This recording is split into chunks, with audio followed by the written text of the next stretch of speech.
नमस्कार, मनी गुरु की इस खास पेशकश में आप सभी का स्वागत है। मैं हूं स्वाति रायना। म्यूचुअल फंड में निवेश की बहुत सारी स्ट्रैटेजीज में से एक है फैक्टर इन्वेस्टिंग। फैक्टर इन्वेस्टिंग एक ऐसी स्ट्रैटेजी है जिसमें हम फंड में निवेश से पहले उसके वैल्यू, ग्रोथ, क्वालिटी, मोमेंटम या फिर वॉलेटिलिटी को देखकर उसका सिलेक्शन करते हैं। खास करके हम इस तरह के फंड में पैसा लगाते हैं जो हाई रिटर्न देने वाले हों। तो कैसे करते हैं फैक्टर इन्वेस्टिंग, जानेंगे बाजार की अलग अलग साइकिल में कौन सा निवेश स्टाइल कब रहता है फायदेमंद। इस पर रहने वाली है खास चर्चा। हमारे साथ दो खास एक्सपर्ट्स हैं, उनका परिचय करा दें। मोतीलाल ओसवाल एएमसी के पैसिव बिजनेस के हेड प्रतीक ओसवाल और मनी फ्रंट के सीईओ मोहित गांग हमारे साथ हैं। प्रतीक और मोहित का स्वागत करते हैं आज के इस खास कार्यक्रम में। फैक्टर इन्वेस्टिंग को पहले समझना जरूरी है और अलग अलग फैक्टर्स जो हैं म्यूचुअल फंड में उसकी भी हम डिटेल में चर्चा करेंगे। मोहित, सबसे पहले बताइए फैक्टर इन्वेस्टिंग, हम क्योंकि म्यूचुअल फंड की इस दुनिया को डिकोड करने की कोशिश करते हैं, हमें काफ़ी सारी बारीकियां मालूम है, पर फैक्टर इन्वेस्टिंग शायद ये एक ऐसी बारीकी है शायद बहुत सारे निवेशकों को ना मालूम हो। थोड़ा सिंप्लीफाई कीजिए, फैक्टर इन्वेस्टिंग क्या है? जी स्वाति, बहुत बहुत शुक्रिया शो में बुलाने के लिए। तो देखिए, जो कि पैसिव इन्वेस्टिंग करते हैं, यानी जो कि इंडेक्स फंड्स में इन्वेस्ट करते हैं, उन्हें ये पता होता है कि यहाँ पर किसी भी फंड मैनेजर का कोई एक्टिव रोल नहीं है। यहाँ पर आप सिर्फ एक इंडेक्स का चुनाव कर रहे हैं। वो इंडेक्स कुछ भी हो सकता है, वो निफ्टी 50 हो सकता है, large cap, mid cap, small cap, किसी भी तरह का दूसरा इंडेक्स हो सकता है, और आप उसका चुनाव करते हैं और सीधा उसमें निवेश कर देते हैं। तो जो इंडेक्स की ग्रोथ है वही आपकी ग्रोथ है। ठीक है, तो अब तक दुनिया में दो तरह की स्ट्रेटजीज का प्रचलन था, एक्टिव और पैसिव। एक्टिव जहां फंड मैनेजर निवेश कर रहा है, पैसिव जहां पर आप सीधा इंडेक्स में निवेश कर रहे हैं। अब पैसिव फंड्स को थोड़ा सा स्मार्ट कैसे बनाएं, उनमें एक स्मार्टनेस का फैक्टर कैसे ऐड करें, तो वहां पर उसे स्मार्ट बीटा का नाम दे दिया गया और इन पर कुछ फैक्टर्स को जोड़ दिया गया। तो अब जैसे कि मान लीजिए आपके पास में मिड कैप इंडेक्स है, तो इस मिड कैप इंडेक्स को आप अलग अलग फैक्टर्स में बांट सकते हैं। मिड कैप इंडेक्स काफी बड़ा इंडेक्स है। यहाँ पर मार्केट कैप के लिहाज से 101वीं कंपनी से लेकर 250 तक भी 250 के मार्केट कैप तक की जो कंपनी होती है वो आती है। राइट, तो यहाँ पर आप कह सकते हैं कि भाई 250 बहुत बड़ा, सॉरी 150 स्टॉक्स का यूनिवर्स बहुत बड़ा है। तो यहाँ मैं एक फैक्टर से चुनाव करता हूँ कि क्वालिटी का फैक्टर लगा देते हैं और देखते हैं कि टॉप क्वालिटी के पैरामीटर पे टॉप 50 कंपनीज कौन सी है। या फिर हमने मोमेंटम का फैक्टर लगा दिया और देखा कि किसका प्राइस एक्शन जो है वो सबसे ज्यादा तेज चल रहा है, ऐसी कौन सी 50 कंपनीज है मिड कैप में। या फिर वैल्यू का फैक्टर, या इक्वल वेट का फैक्टर, या लो वोलेटिलिटी का फैक्टर कि इनमें सबसे कम वोलेटाइल कंपनीज कौन सी है। राइट, तो बहुत अलग अलग तरह के फैक्टर होते हैं। जब आप इन फैक्टर्स को एक किसी पैसिव इंडेक्स पर अप्लाई कर देते हैं, तब वो फैक्टर बेस्ड इन्वेस्टिंग बन जाता है। वो इंडेक्स फिर स्मार्ट इंडेक्स बन जाता है और उसे आप smart investing, smart beta investing या फैक्टर इन्वेस्टिंग का नाम दे देते हैं। ओके, तो फैक्टर इन्वेस्टिंग के बारे में हमने समझा, अलग अलग तरह के फैक्टर होते हैं। Value investing, growth investing, quality, momentum, volatility. थोड़ा अभी शायद टेक्निकल लगे समझने में, लेकिन इसको हम डिकोड जरूर करेंगे। पर एक निवेशक के लिए फायदे क्या है? प्रतीक, आप जरा बताइए, इस पैसिव यूनिवर्स में म्यूचुअल फंड को तो हम काफ़ी एक डेफिनेटली सिंपल प्रोडक्ट मानते ही हैं, पर एक इन्वेस्टर के लिए इस तरीके की फैक्टर इन्वेस्टिंग के फायदे क्या है, कैसे समझे इसको? हाँ, नमस्ते स्वाति जी। तो अगर आप फैक्टर इन्वेस्टिंग का जो मार्केट देखते हो, तो ग्लोबली ये बहुत ही मशहूर इन्वेस्टिंग स्टाइल होता है। अगर आप ये कैटेगरी में देखते हो तो ब्रॉड बेस्ड फंड जो हमारे होते हैं, जैसे निफ्टी 50, यूएस में S&P 500, नैस्डैक, तो वो उसका कैटेगरी सबसे ज़्यादा होता है। But the second biggest category जो है विश्व में, वो होता है फैक्टर इन्वेस्टिंग। यूएस में हमने देखा है कि करीबन $4 ट्रिलियन फैक्टर फंड्स में इन्वेस्ट हुए हैं। तो बहुत ही बड़ा कैटेगरी है और इंडिया में आई थिंक बहुत ही अर्ली डेज है, लेकिन हमने देखा है कि लास्ट 3 सालों में इनका ग्रोथ बहुत ही हुआ है। फॉर एग्जांपल, ये जो कैटेगरी है, 3 साल पहले सिर्फ 1,000 करोड़ के नीचे का AUM था। आज की तारीख में ऑलमोस्ट 35,000 करोड़ का AUM हो गया है। और हम देख रहे हैं कि नेक्स्ट 2 या 3 सालों में ये कैटेगरी में बहुत बढ़ावा आएगा। तो हमने देखा है कि ये जो फैक्टर इन्वेस्टिंग होता है, ये है, मतलब आज की तारीख में पैसिव इन्वेस्टिंग। सो इसका है जो स्ट्रक्चर होता है, वो ETF या इंडेक्स फंड द्वारा आप निवेश कर सकते हो, लेकिन इसका बेनिफिट्स आपको एक्टिव फंड्स का जो बेनिफिट आते हैं वो भी इसमें जुड़ जाता है। फॉर एग्जांपल, हम देखते हैं कि बहुत सारे ये जो आउट परफॉर्मेंस जो आता है एक्टिव फंड्स में, वो आप फैक्टर फंड्स द्वारा भी आप देख सकते हो। तो ये होता है बोथ बेनिफिट्स, आपका जो पैसिव इन्वेस्टिंग का भी बेनिफिट होता है, जो जो है लो कॉस्ट, गुड प्रिडिक्टेबिलिटी और ट्रांसपेरेंसी।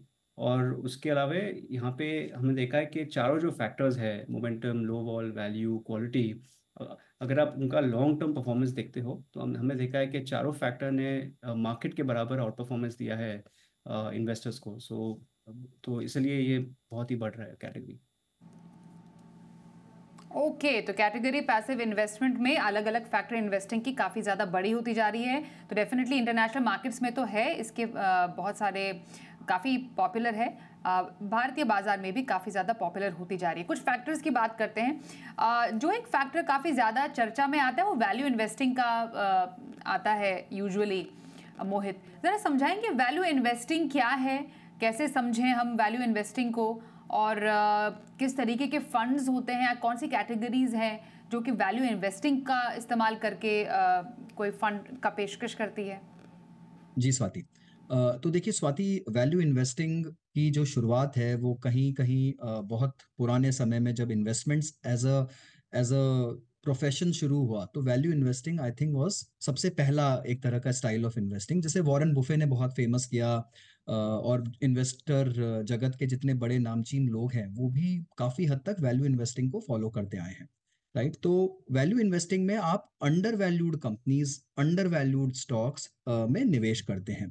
कहने का मतलब ये कि जिनका रिलेटिव वैल्यूएशन, और रिलेटिव वर्ड यहाँ बहुत जरूरी है, एब्सोल्यूट तरीके से नहीं बट रिलेटिव तरीके से अपनी ही इंडस्ट्री के स्टॉक्स के मुकाबले ये कुछ ऐसे स्टॉक्स होते हैं जो कि अभी सस्ते में ट्रेड कर रहे हैं। सस्ता याज इन उनका जो प्राइस टू अर्निंग्स मल्टीपल होता है या प्राइस टू बुक मल्टीपल होता है या कुछ दूसरे जो फंडामेंटल पैरामीटर्स होते हैं वो रिलेटिवली थोड़े चीप होते हैं। इसके बहुत सारे कारण हो सकते हैं।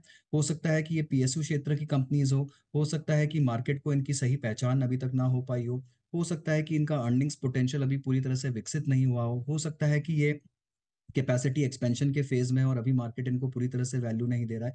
तो कोई भी कारण हो सकता है, बट ये कुछ ऐसी कंपनीज होती हैं जो कि अभी पूरी तरह से हाई वैल्यू पर, हाई पी मल्टीपल पर, हाई बुक मल्टीपल पर ट्रेड नहीं कर रही है।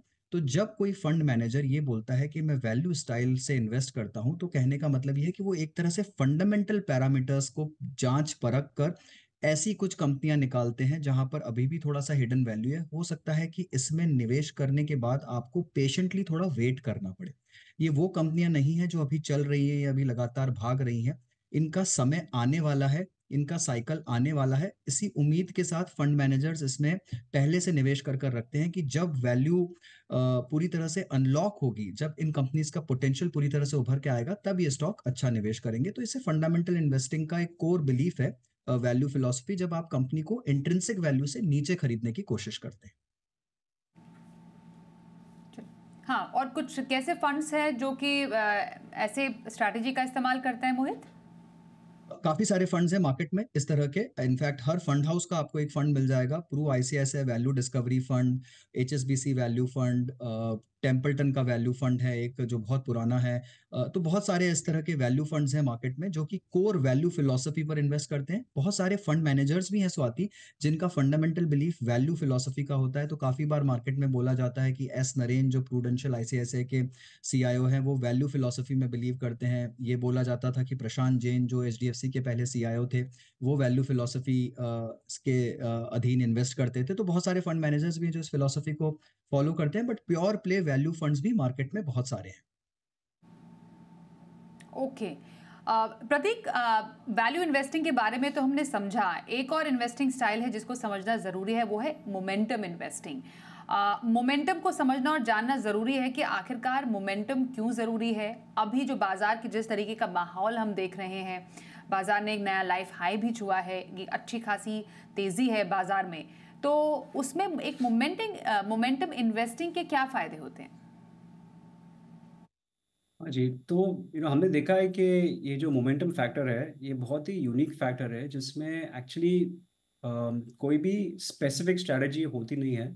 जो भी स्ट्रैटेजी मार्केट में, बाजार में चल रही है, उसके पीछे पीछे मोमेंटम में इन्वेस्ट होता है। तो आज की तारीख में अगर वैल्यू स्टॉक्स अच्छे कर रहे हैं तो मोमेंटम फंड वैल्यू फंड की तरह दिखेंगे। अगर कल क्वालिटी स्टॉक्स अच्छे करते हैं तो वो क्वालिटी स्टॉक्स के पीछे। सो हमने देखा है कि मोमेंटम जो इन्वेस्टिंग होती है वो बहुत ही सेक्टर एग्नोस्टिक और स्टाइल एग्नोस्टिक फंड्स होते हैं, जहाँ पे जो भी स्ट्रैटेजी या स्टाइल अच्छी कर रही है मार्केट में, उसमें वो निवेश करते हैं।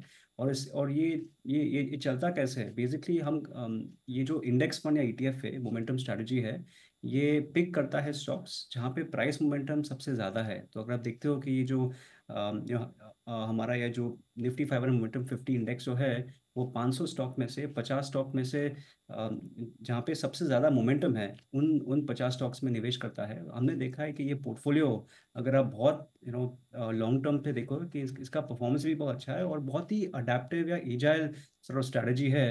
हमने देखा है कि अगर लार्ज कैप में मोमेंटम है तो ये फंड लार्ज कैप बन जाएगा, अगर स्मॉल कैप में मोमेंटम है तो ये स्मॉलिश कैप हो जाता है। अगर से बहुत सारे आईटी फार्मा स्टॉक्स में रैली हम देख रहे हैं तो बहुत सारे ये सारे स्टॉक्स आ जाते हैं। तो बहुत ही अडेप्टिव टाइप ऑफ स्ट्रैटेजी है। हमने देखा है कि momentum as a strategy equity markets में भी काम करता है, लेकिन फिक्स्ड इनकम मार्केट्स और करेंसी मार्केट्स में भी बहुत ही अच्छा उसका परफॉर्मेंस रहता है। हमने ये भी देखा है कि हमारे ये जो कैपिटल, हमारे जो इंडस्ट्री साइकिल्स है इंडिया में, बहुत ही छोटे हो गए हैं। तो इसके हिसाब से मोमेंटम बहुत ही फास्ट मूविंग फैक्टर होता है। तो अगर आप मोमेंटम पोर्टफोलियो देखोगे 12 महीना पहले या फिर आज, बहुत ही मतलब मे बी 3 या 4 स्टॉक कॉमन हो गए, बाकी सब उनका रोटेशन बहुत ही ज़्यादा रहता है। तो इसलिए ये स्ट्रैटेजी में चर्न भी ज़्यादा रहता है। हमने देखा है कि यार एक साल भर में करीबन 90 to 100% का चर्न रहता है स्ट्रैटेजी में। तो बहुत सारे निवेशकों को अगर ये स्ट्रैटेजी पसंद आता है तो बहुत ही अडेप्टिव स्टाइल है। और हमने देखा है कि जो ये फिलॉसफी है, जहाँ पे ट्रेंडिंग स्टॉक्स बाय करना पोर्टफोलियो में, उसका भी वो लाभ ले सकती है फंड में। ओके।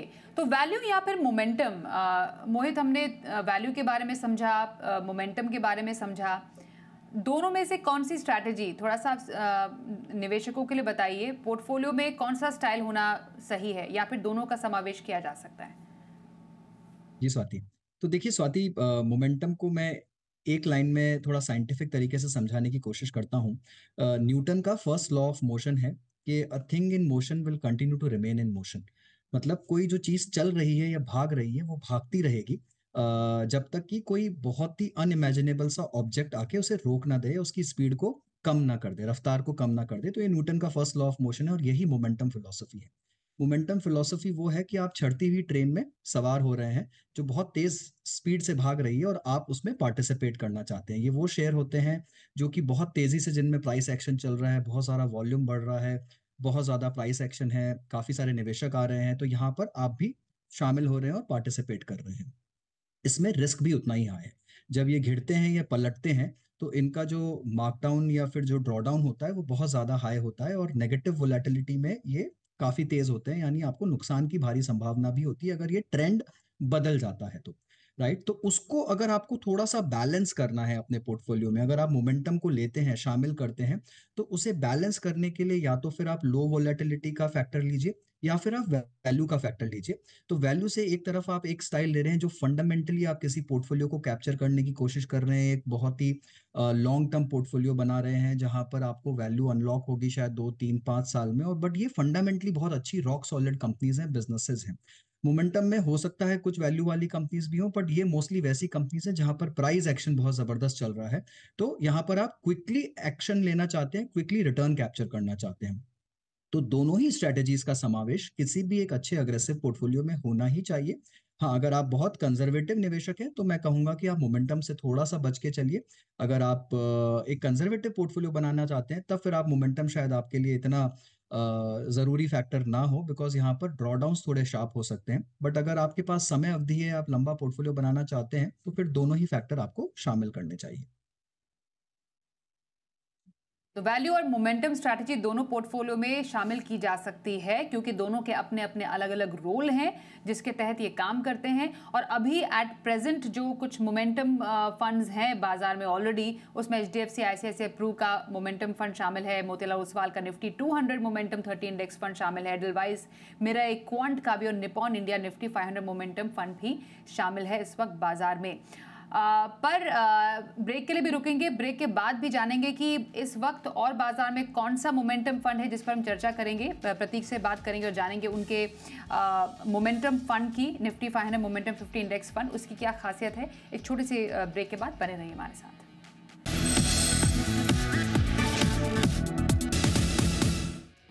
फैक्टर इन्वेस्टिंग की बात कर रहे हैं, उसको समझने की कोशिश करें क्या होती है फैक्टर इन्वेस्टिंग। हमारे साथ मोतीलाल ओसवाल से प्रतीक ओसवाल हैं, मनी फ्रंट के सीईओ मोहित गांग से हम खास चर्चा कर रहे हैं। प्रतीक, आपने निफ्टी 500 मोमेंटम 50 इंडेक्स की चर्चा की थी, जरा इसके बारे में और बताइए। और जो इंडेक्स फंड है जिसकी आप पेशकश कर रहे हैं, उसकी क्या खासियत है, अभी उसमें निवेश क्यों करना चाहिए, क्या फ़ायदे हैं, वो भी बताइए। हाँ जी, तो हमने ये नया एनएफओ निकाला है जिसका नाम है Motilal Oswal Nifty 500 momentum 50 index. ये एसेंशियली एक पैसिव फंड है, जहाँ पे कोई भी फंड मैनेजर का जो इन्वॉल्वमेंट है उसमें नहीं है।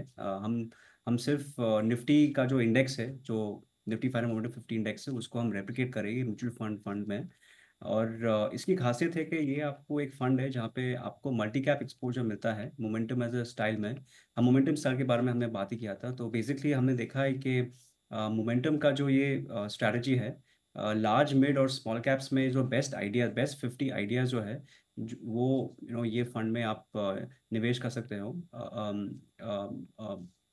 इसमें इसमें सिलेक्शन क्राइटेरिया कैसा होता है कि हम हमारा जो निफ्टी 500 का यूनिवर्स है, जहाँ पे large mid small cap stocks है, उसमें से हम 50 स्टॉक्स सिलेक्ट करते हैं जिनका प्राइस मोमेंटम सबसे ज़्यादा है, और उसमें से हम साइज़ के हिसाब से हम उसको निवेश करते हैं। तो हमने देखा है कि फॉर एग्जांपल 6 महीने पहले लास्ट ईयर में देखा है कि स्मॉल कैप का बढ़ाव बहुत ही आया था, तो ये इंडेक्स में स्मॉल कैप का एक्सपोजर करीबन 35% था। आज की तारीख में ये 5% से कम आ गया, क्योंकि अब हमने देखा है कि स्मॉल कैप का जो बढ़ाव है वो अभी कम हो गया है। तो बहुत ही अडेप्टिव सा फंड है। इसमें हमने देखा है कि मल्टी कैप्स में ये बहुत ही ब्रॉड बेस्ड इंडेक्स है। इसमें ज़्यादा 50 स्टॉक्स में ज़्यादा डाइवर्सिफिकेशन भी मिलता है, और आपको प्योर मोमेंटम स्ट्रैटेजी आपको ये फंड के द्वारा आप निवेश कर सकते हो। ओके, कैसे निवेशकों के लिए प्रतीक आप बोलेंगे ऐसे किसी फंड में इन्वेस्ट करना चाहिए?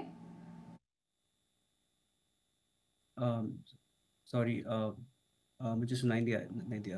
कैसे इन्वेस्टर्स, प्रतीक, कैसे इन्वेस्टर्स के लिए ऐसे किसी मोमेंटम इंडेक्स फंड को आप सही मानेंगे? हाँ जी, तो हमने देखा है कि अगर आप पोर्टफोलियो आप ये फंड का देखते हो, तो ये बहुत ही multi cap flexi cap type of portfolio है, जहाँ पे हमने देखा है कि लास्ट 3 या 4 सालों में इसका इसका एक्सपोजर बहुत ही बैलेंस्ड है between large mid and small. तो हमने देखा है कि बहुत सारे जो इन्वेस्टर्स हैं और निवेशकों हैं, जिनको एक फ्लेक्सी कैप या multi cap type of exposure से रिस्क से कंफर्टेबल है, तो उनके लिए ये फंड में वो निवेश कर सकते हैं।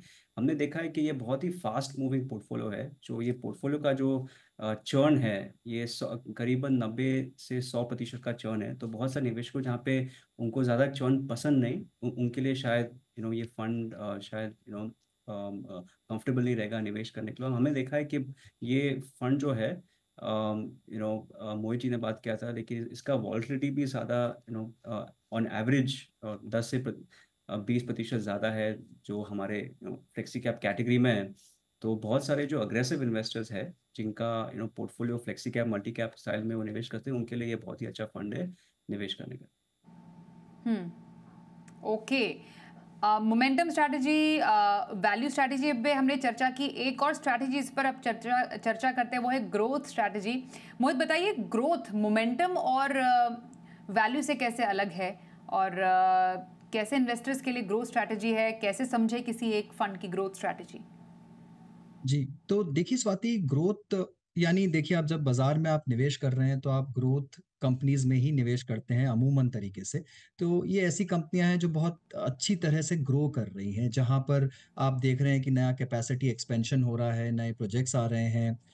एक जो डिफरेंशिएटिंग फैक्टर होता है, देखिए जरूरी नहीं है कि ये हर बार आपको देखने में मिले, बट वैल्यू कंपनीज अक्सर अच्छा डिविडेंड भी देती हैं जो ट्रू वैल्यू कंपनीज होती हैं, और ग्रोथ कंपनीज में आप देखते हैं कि मोस्टली डिविडेंड पे आउट नहीं होता है, बिकॉज क्योंकि जो कंपनी के एक्स्ट्रा रिजर्व्स या सरप्लस या जो प्रॉफिटेबिलिटी जनरेट होता है वो नए प्रोजेक्ट्स में जा रहा है, वो एक्सपेंशन में जा रहा है, यानी कंपनी एक ग्रोथ फेज में है, राइट। तो मोस्टली जो ग्रोथ फेज की कंपनीज होती हैं वो काफी हाई वैल्यूएशन पर भी मिलती हैं, बट अगर उनका ग्रोथ अच्छा है, एक्सपेंशन काफी अच्छा हो रहा है और आपके फ्यूचर प्रोस्पेक्ट्स अच्छे लग रहे हैं, तो बहुत सारे फंड मैनेजर्स हैं जो कि उस फिलॉसफी में बिलीव करते हैं कि हमें हाई ग्रोथ कंपनीज में निवेश करना है, यानी जो अच्छी तरीके से अच्छी क्वालिटी से ग्रो कर रही हैं। इनफैक्ट प्रतीक ऐसे फंड हाउस से आते हैं, मोतीलाल से, जो भी QGLP फिलॉसफी में बिलीव करते हैं, जहां पर भी वो क्वालिटी ग्रोथ के निवेश को बहुत ज्यादा इंपॉर्टेंस देते हैं, राइट।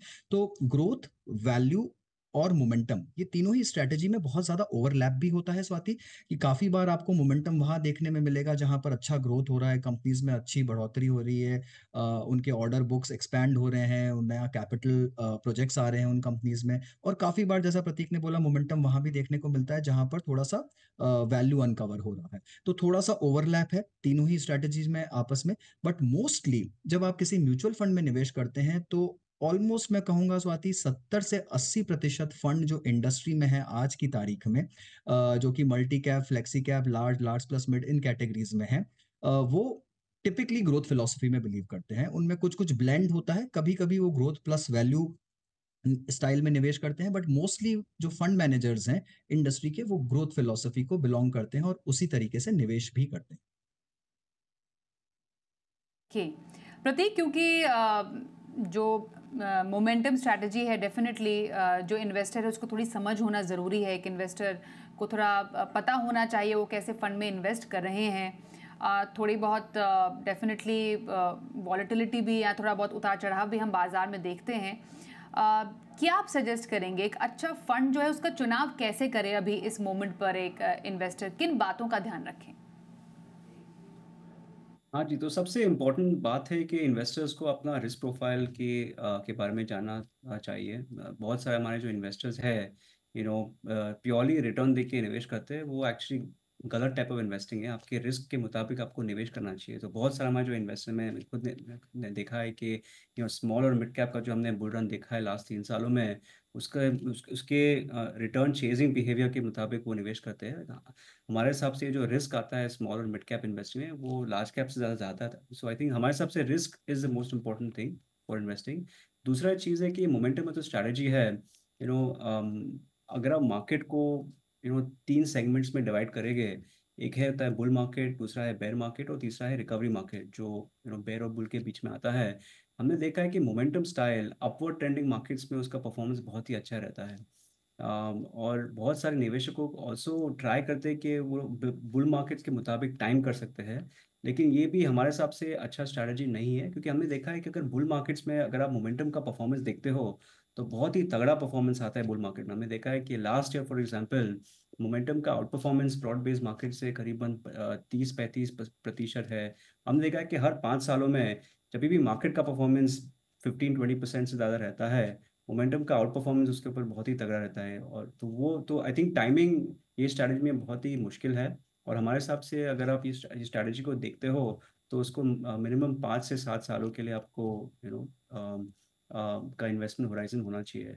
दूसरा ये स्ट्रैटेजी है कि बहुत सारे जो निवेशक है उनको ये एक्सपेक्टेशन रहता है कि ये स्ट्रैटेजी हर मार्केट में आउट परफॉर्म करेगा, लेकिन ये भी सही नहीं है। हमने देखा है कि अगर आप बेयर मार्केट के का परफॉर्मेंस देखते हो, हमने देखा है कि लास्ट 15 या 20 सालों में ये स्ट्रैटेजी का अंडर परफॉर्मेंस रहता है बेयर मार्केट सिनेरियो में।